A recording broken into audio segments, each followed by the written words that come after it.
Hello, my name is Brant Hunt. Today is the 18th day of May, 2022. And what I want to talk to you about is where so few don't even know who this guy is. In fact, there's so little information that's not skewed that this guy is some type of hero. The guy's name is Horace Mann. He's the one who was involved heavily in pushing for the government to get involved in public schooling, get involved in schooling, period. I should say public schooling, but in school to educate young people and kids. Uh, Part of the problem I see in education today is that it's watered down.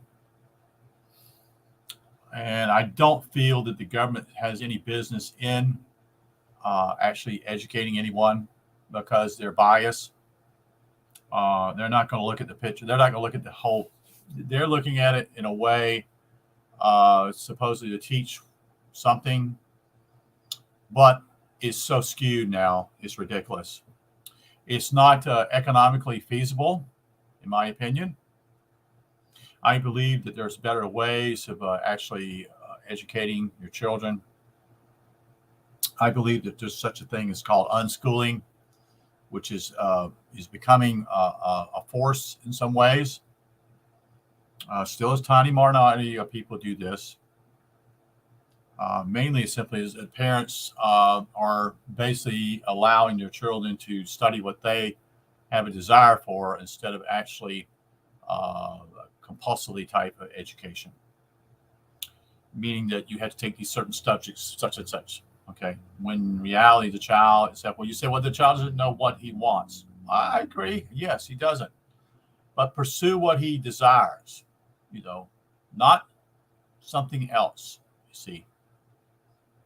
So Horace Mann is the one who introduced all this education into our system, and I believe that there's many ways of going this. There's you can go to what I would think of a classical education, that is studying the Trivium, studying Latin, Greek, Hebrew, and also studying math and history. But that depends on the parents. See, that's a pretty expensive way of going also, the classical education. There's very few of that. There's very few schools that actually offer that. That would actually have to be in major cities to do that. Rudolf Steiner has an approach also in actually education. I have know little about him, but I would say simply is it might be something you might want to look into. So part of me is I'm somewhat skeptical of even my own education in many ways because I was simply when I was in high school, and I actually was part of a private school education in a Christian background. So it was a Christian private school. And I was not subjected, but I actually went to school with less than 15 students in the whole class. So it was a very small classroom size. The emphasis was more American-based history type of thing. So, naturally, what I took was health, science, one categories of math, some type of social studies or history, and I'm trying to think what else is science, math. So those were taught in that category, and also the Bible. So I'm not blaming anyone in the past, but I am seeing simply is that in some ways I could have got a better education at a lower level, and that was simply is one of the things I struggle with or had struggled with continuously is the idea of spelling and writing because simply as that was not really taught properly in that area. I never was taught what I would call a way of pronouncing words. I simply was copying what the teacher said. And however they spoke that word, I adopted it. And I memorized the spelling of the word. I didn't do it phonetically, you see. And that was when I was in the schools in North Carolina and also in South Carolina. But South Carolina was actually mainly in the upper part of my levels, that is in the high school level. So what I want to do is I want to read from the Underground History of American Education by John Taylor Gatto, former New York City teacher, and was given the Teacher of the Year in the state of New York years ago. He's no longer with us. A gentleman that, frankly, I don't know if any teacher, his knowledge, he obviously loved his students. He obviously loved to teach, and he had enormous wealth of knowledge. So here we go. Now, let me say some prefix here. Prefix here with who Horace Mann is. He's a politician. He's a House member of the state of Massachusetts. He's seeing some things in his area, which is near Boston. He's seeing a change in what we call society.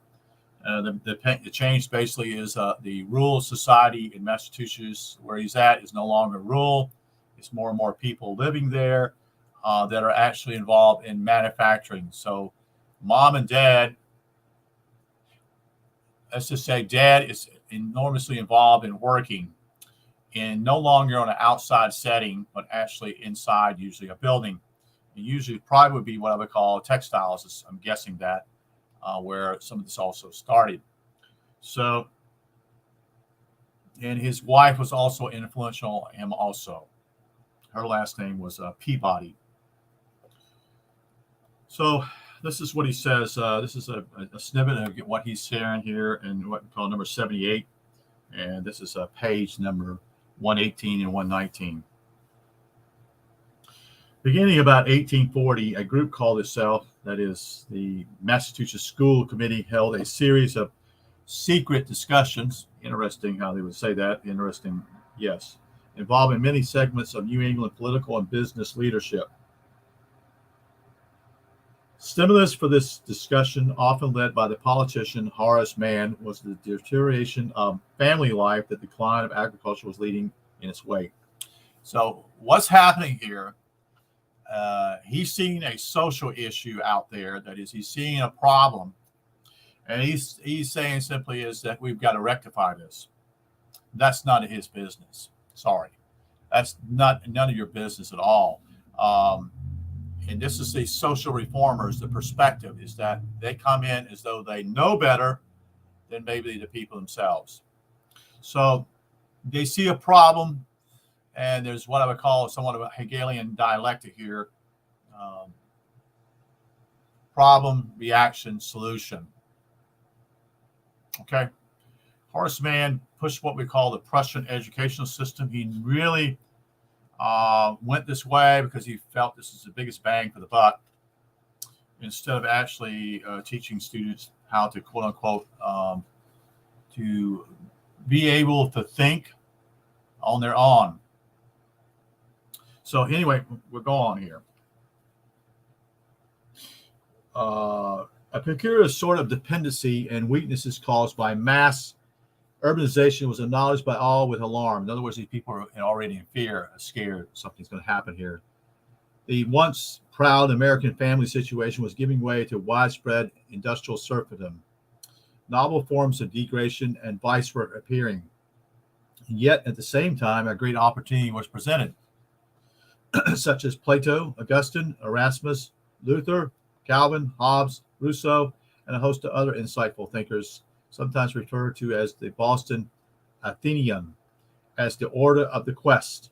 All taught that without compulsive universal schooling, the intercentrally created family would never surrender its central hold on society to allow utopia, that word, utopia, to become reality. See, this is already planted. These are seeds already planted, over almost 200 years ago, 180 some years ago. And the idea that you are going to force a family to force them to send your children to schools was horrific. And they would say simply, we're trying to better them. That's not the key here, folks. You don't have that right to force someone else to do this. And this is the whole idea of being benevolent in a way, but it's not actually constructive. Okay? It's, if the parents, at one time here in the state of South Carolina, I remember in the 1950s, there were only 11 grades. There was no kindergarten. This is in the 1950s, and they actually added another grade of 12 grades. Folks, 12 grades is a lot of grades. That's 12 years in someone's life, and that's and you spend half your day, not half your day, but probably a third of your day in a school classroom. We do know that the bell is significant. They're teaching you to be good little servants or slaves is what they're doing, because that bell is to keep you alert. So what they're doing is they're training students to become workers. And that's even more pronounced now than ever before. So this is the idea. This is these utopian ideas. Then the problem, reaction, solution also, the Hegelian dialectic, in order to force this issue. And many parents were angry with this. They had no business involved in that. Okay? So Mann saw that society's guards and securities had to increase because an unsuspected pathological phenomenon was following the introduction of mass production into life. Again, that's not your ball to pick up.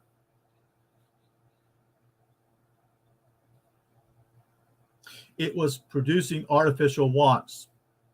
So what they're trying to do simply is trying to correct a situation that they think is a problem. But again, that is a choice, an individual choice for a parent to deal with, not to create a system to somehow keep your child from getting into what we call maybe a riffraff community, whatever that is, you see. And it comes along as being, well, we're being benevolent, we want to help your child, such and such. This is how they always come into this thing. But in reality simply is ulterior motives. And most people are not going to agree with me with this, and I don't really care. Okay. Most of what I learned has basically been from high school and college, and then out of college, and then also going to seminary, and then also these books I have here. Okay.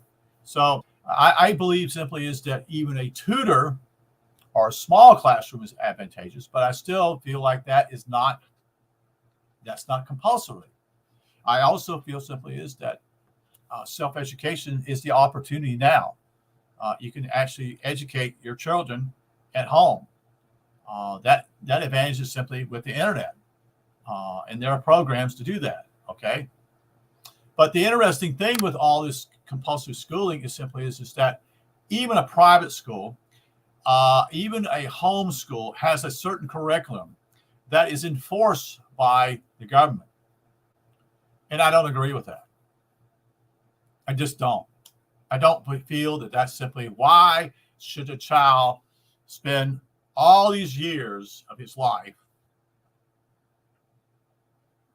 8 hours approximately, more than that, depending what time they go to school, and is in school for 9 months the year. We never questioned this. I never questioned this at all, such and such. The sad part simply is that my brother below me actually had to go to kindergarten. So he had to go 1 extra year, and compared to me that I only went 12, he went 13 years. People don't see that. Okay, that was 5 years old. Now people actually send their children at maybe 3 years or 4 years old. What's going on here? Why is the parents no longer taking responsibility for that? Because someone else has taken that responsibility from them.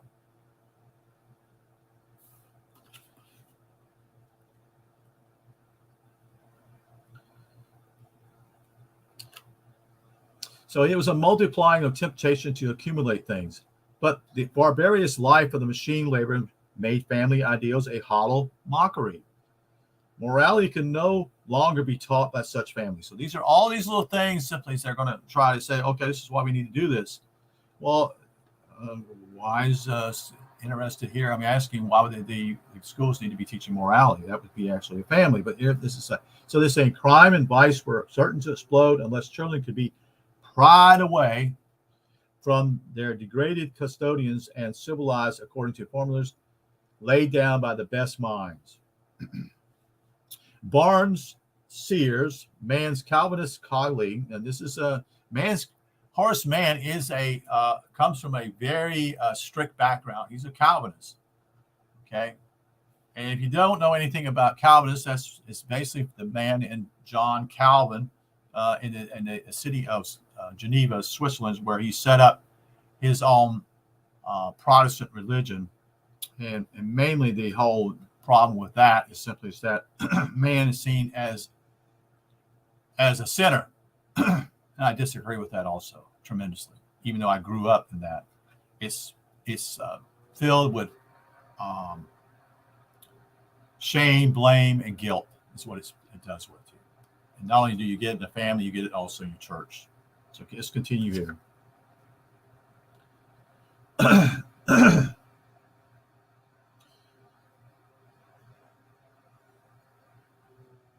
So Barnes Sears, Mann's Calvinist colleague, saw the rapid growth of commercial mass entertainment catering to dense urban settlements as a current of sensational sweeping everything before it.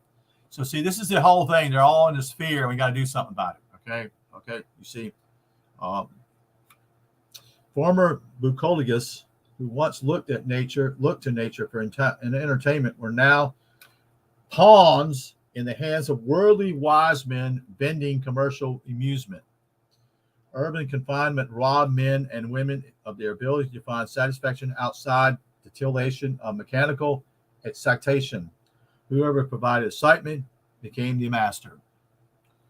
We'll continue here. Mann's other colleague, George Boutwell, who would inherit the leadership of New England's education from Sears, argued that a course must be selected from which there could be no turning back.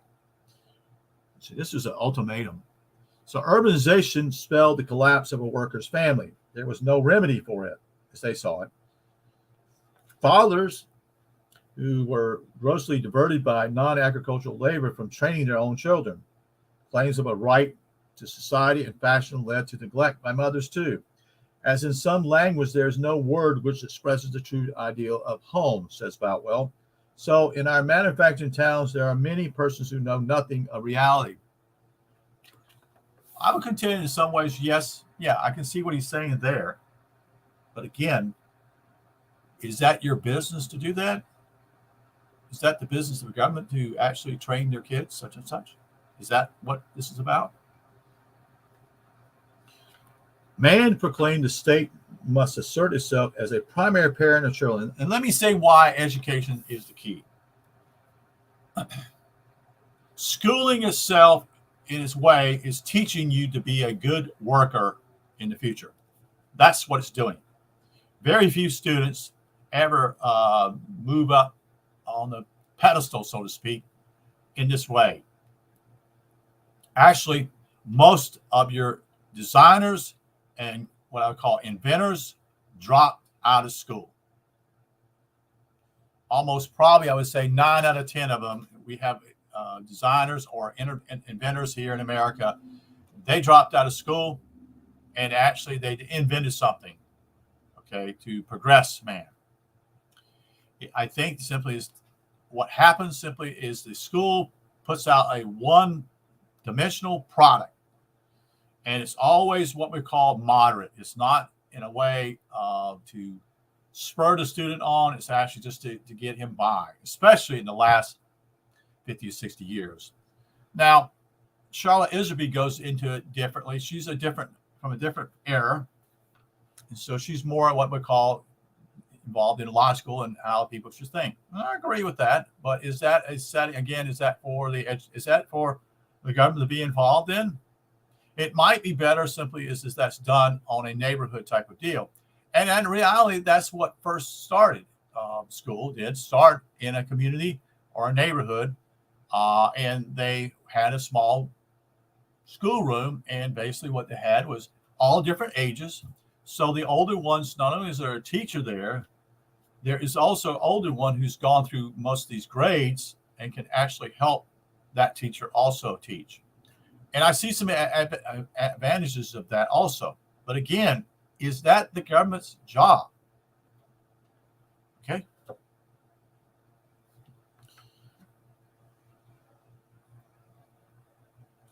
Claims of a right to society and fashion elected by mothers too, and in some languages there is no word to express the true idea of home. I said, well, I'm sorry, I skipped over here.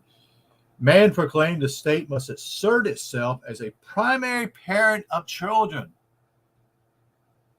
So man is saying simply the state should be. If an infant natural parent were removed, or if a parental ability failed, as was increasingly certain, according to him, it was the duty of government to step in and fill the parent's place. That's all socialism, folks. That's all socialism. Every bit of it. It's the duty of the government to actually train that child.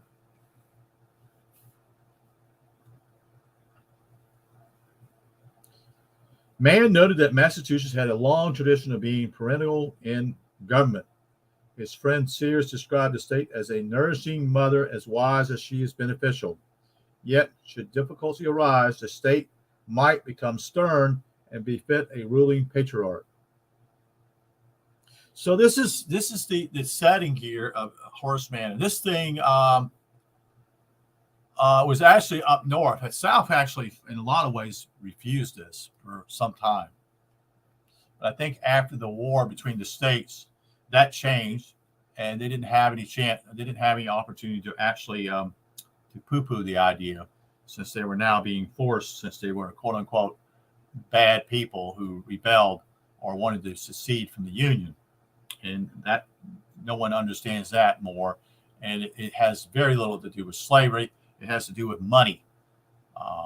It has to do with money because in 1859, the situation was simply as that the government didn't pay its bills for the first 7 years, and the people who actually was dealing with this, that is the bankers in England, said, that's fine, we'll take some collateral. And so they took some collateral of buildings here in the United States and said, that's all right, we'll hold this collateral until you pay it. And so 1859 came in the United States. Naturally, it increased. This is the interest rate on it. And so they owed more money. And at that point, they didn't have the finances. And so the South balked because they said, Lincoln said, we owe this money such and such when he came to office. And what took place was simply was the South says, we don't want anything to do with that. That's your doing, not us. So the South seceded from the Union. Was that the right thing to do? I don't know. My thinking simply is that the South had a right, since they were states, that they could secede from the Union. And their hopes is what I thought at first was secession that would allow them to be an independent country and go their way. But Lincoln was not going to let that happen because he knew that simply is that in order to get that money, he had to have all the states united. Even some of the northern states, senators balked at it. And most people are unaware that simply is that he had actually, this is unbelievable tyranny in a way, what we say. He knew that maybe there was a possibility the state of Maryland was going to secede, which meant that simply Washington, D.C. was going to be surrounded by, well, he saw the southern states from that perspective, that he basically commandeered these people and put them in jail. That's fact, folks. That's just facts. They don't tell you that in school, though. So what would I recommend in this? What would I recommend? I would recommend simply is that today there's opportunities more than ever if you want those. And a lot of that simply is to do, again, is unschooling, pursue what the child is interested in, because at one point he's going to have interest in maybe biology. And in other times, he may not have that interest. He may be interested in something else. Um, and that's fine. Um, your child is, there's nothing wrong with that. But the problem is that the state sees simply is, and this is the attitude right here. If you see it from Horace Mann, it's the state's responsibility. In other words, it must assert itself as a primary parent of children. That's not what government's all about, folks. It never has. So they've overstepped their bounds, so to speak. They crossed the line. So there are other ways. Simply, you can teach yourself now in a lot of ways. You can do it online. Okay. And they say there's other things simply as well. They don't have the socialization that is you're being with your friends in such and such a school. Maybe yes, maybe no. Okay. I don't know. Me being a extrovert, I can be in a group, and then I can be alone. But that's because of my personality. So, but my question here simply with Horace Mann simply is, did you have that right to do that? Do you have that right to compulsively tell the parents in that school district or whatever state you're in that you had to send your children to school? And there was some leeway. In fact, I think it was actually children allowed to go to up to grade, I think 7th or 8th grade, and then they quit. They no longer were part of the system, that is the school system. And so they were, they weren't going to school anymore. They were actually helping dad or mom with the farming or whatever the business they had, such and such. Again, that's based upon a perspective. And, you say, well, you're not being all quote unquote, maybe unbiased here. And I'm maybe not, I am maybe biased, but I see what goes on now. When you went to university and college, when I was when I went to university, there were only probably 30% of the students went to university or college. I understand now it's approximately over 60% of the students, if not more, go to college or universities. I believe that the universities and colleges are no longer worthy of having those students because it's just another system to keep students from not knowing the truth. It keeps them bottled down, and they're then eventually trained either to be managers or something higher so that they can be part of the mid-tier, that they can rule other people in a plant such and such. That's my way of looking at it. So again, this is just a summation of what Horace Mann does. There is so little on Horace Mann. What I mean by that, almost all the books are skewed. If I have not found one so far, that all what Horace Mann is all about. He's seen as a great hero. Is immensely that bias, as though he did the right thing. I will say this also. There's a community north of me, actually in the western part of South Carolina and near the Savannah River, called area is what we call New Bordeaux, South Carolina, which is hardly anything's there, but over 100 years ago, more than 100 years ago, it was a completely different world, and it's all farming. And I have done I have a book here by this guy, Moses Waddell, who was a tutor. And this is a fact. This is another hour and 15 minutes north of me from Aiken. There would be students that came from Charleston, South Carolina, which is roughly a 2.5-hour drive here by car from Aiken to Charleston. And then Aiken's another north of here. This area is another hour and 15 minutes by car. So this guy had a reputation of teaching students, and he taught boys. That's all he did. But he taught them out in the wilderness, so to speak. So they had to learn a lot of things about, building their own fire, being able to cook for themselves, and to actually hunt for food.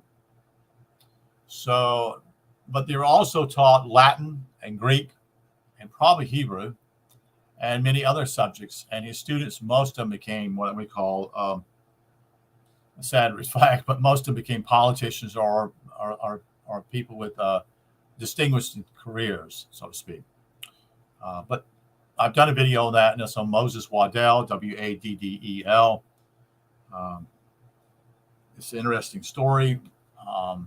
But yes, there were parents who had, I don't know if it's the money or felt something that this guy had impressive credentials, that they would send their students, their children, over 200 miles away.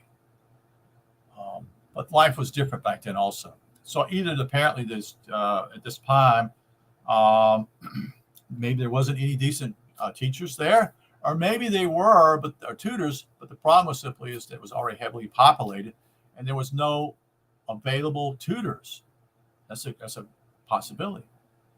And since it probably would be also Charleston would say, just give you some history here, that Charleston was not settled by the Catholics, but was settled by the Episcopal Church of England.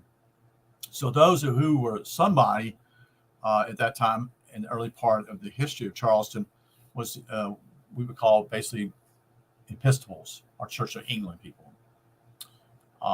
And so there was no, as far as I know, I could be wrong about this, but there wasn't what I would call a Catholic parochial school. So there was a tutor system. There was others like Patrick Henry, who was self-educated at home. His parents were pretty poor. And you have a tutor, and you have the Catholic parochial, and you have self-learning, self-teaching yourself. And that was the only way. Now, here's my last statement.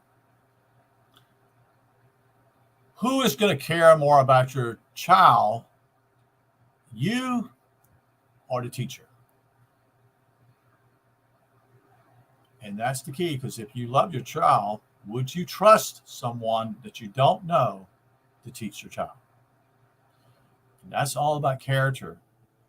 And if you look at what's going on, a lot of things with the teachers these days, that was unheard of when I was going to school. It's a joke now. Teachers having relationships with their students, which is what the hell is going on here? So anyway, I've dragged on here for 33 minutes, and I don't want to make it any longer, but I appreciate if you have any comments again about this thing. This is something that John Taylor Gatto was trying to explain, he got fed up with it. He eventually quit. He quit the system. He knew that basically it wasn't working, and he was not going to be a part of the cog. He was not going to be a part of the wheel or the system anymore. And he decided to be a cog and said, this has got to stop. So he did that. And so there is, I'm trying to think, there's actually John Taylor Gatto. You can look him up on YouTube. And actually, he does videos, and they are done professionally. Some are very long and deeply thought out of. And he's written, I think 4 books. 4 books, I think it is. This is one of them. This is this particular book here is one of them, and this is probably his major book. And in fact, the sad part simply is this is out of print. This book is out of print already. This was done in 2002. There's a synopsis one also named about the same name as this, but the key is simply it's nowhere near the gravity or the deepness of what he shared in this particular book. So this book is almost right at 400 pages with footnotes, but in the end, while the other books are approximately 150, 160. He does these other books, and I can just look it up real quick here for you. But this particular book that I've got right now is no longer available Only I got this book, what I would call used. It's in good condition. And I paid, I think, well, over $45 for the book. And it's just paperback. So it's the book called Dumbing Us Down. That's one. There's the Underground History of American History, Volume 1, Intimate Investigation, The Prison of Modern Schooling, The Weapons of Mass Instruction. And I think that's it. That's all he has there. And then the book I have is a book that he actually wrote in 2000, which is the only reason why I know about this guy is because of Alex Jones spoke about him over 20 years ago. Had him on the show, and he had Charlotte Iserby. And then Alice has gone completely haywire. It's another story. I don't want to go there, but the point simply is that this is the second printing of this particular book. So, and to encourage you just to go deeper in this type of thing and see why, what really occurred. Some of the things simply is why is government involved in education in the first place? Because we already had education before, in a way. Why is it compulsory? Why is it compulsory? That's the question you got to ask, because that means simply is who's running your family. Obviously, isn't you see, and that's not the business of the government. It never was. That's not a part of anything to do with the Constitution or anything. The government's got involved in something it should have never gotten involved in, and then they tax you. And now they spend thousands and thousands and thousands of dollars for this, and your child is simply learning. No, they're not learning anything. They're just memorizing the answers. That's all they're doing. As I told you, when I was in school in the 60s and 70s, I memorized, that is the spelling of words, because they did not use phonetics where I went to school at. I never was taught that. It was not emphasized. And if it was, I don't recall it. And so, spelling was a particular class just on its own, and knowing how to pronounce words and at the lower levels, and to quote unquote spell them. That was all it was about. And that's your lower grades. That's your first, second grade, third grade, and fourth grade. Anyway, I've taken your time. Again, you're welcome to ask for questions here. Again, the sad part simply is that I don't know of any other author off the top of my head that actually addresses this whole issue. And again, there is, like I said, there's Rudolf Steiner schools. There is it's another group of schools here in America, but they're all very expensive. Most people can afford this type of thing. Why is it expensive? Well, they're not catered by the system. You see, they're not government funded. That's why. Okay. Thank you. Have a good day and enjoy your life. And always ask questions about, is this true or not? There's nothing wrong with asking questions. Take care. Bye-bye.